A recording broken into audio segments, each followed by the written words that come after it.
gonna be late. Okay. We just need to go through the checklist before we go. Okay, costumes. Check. Bag for carrying our loot. Check. Keys and backup transportation. Check. And Uber. Posted a video today? Crap!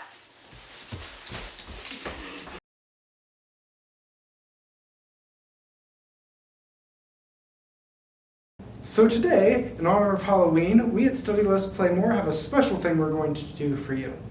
We're going to talk about checklists and when you should use them and when they're not worth the paper they're written on.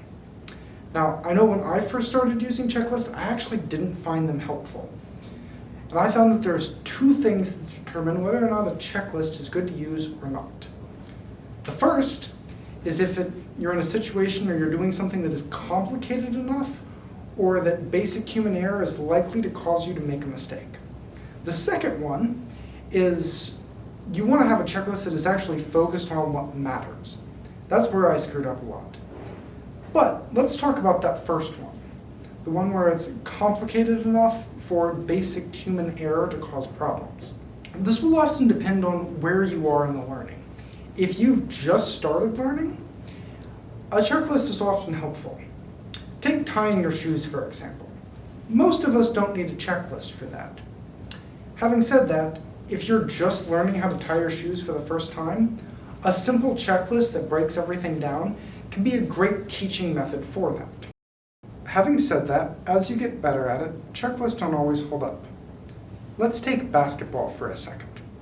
When you start playing, a simple checklist on how to shoot properly is a great tool to make sure you are using proper form. However, as you get better, you will be held back if you keep using the checklist, because shooting needs to become automatic.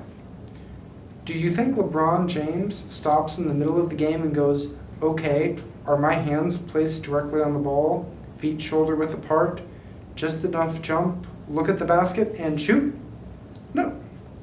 No, he just shoots the ball. Having said that, if the skill is more complicated, then you'll often still want to have a checklist.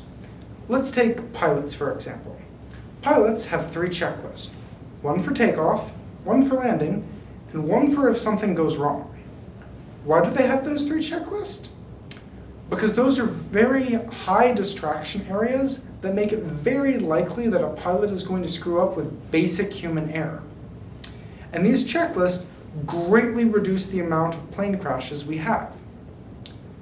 Now, let's move on to the second one, which was the checklist itself. This is the problem I often suffered from. I'd make a big, giant checklist that had a huge amount of steps in there, but none of those steps actually mattered. They weren't focused on the right thing. As an example, let's take a checklist for a haunted house. Let's say your goal is to scare people. You might have something like cobwebs or candy that you put out front, maybe security to make sure nobody's climbing on all of the equipment and stuff. But that doesn't make things scary. In that, you need to have something like, I don't know, somebody jumping out and going boo, or a scene where somebody's being tortured. Maybe a witch who's cackling while she pulls somebody's eye out. You know, something scary. Or my personal favorite, the lady coming out of the TV. I have to say, that one scene is just evil. They always tell you when you're a little kid, don't worry, it's just on the TV. Then they pull that shit. Ugh. So there you have it, the 2 criteria you need to know to tell if a checklist is pure gold or not worth the paper it's written on. If you'd like more great content like this, you can find it at my blog, studylessplaymore.com, in the link below.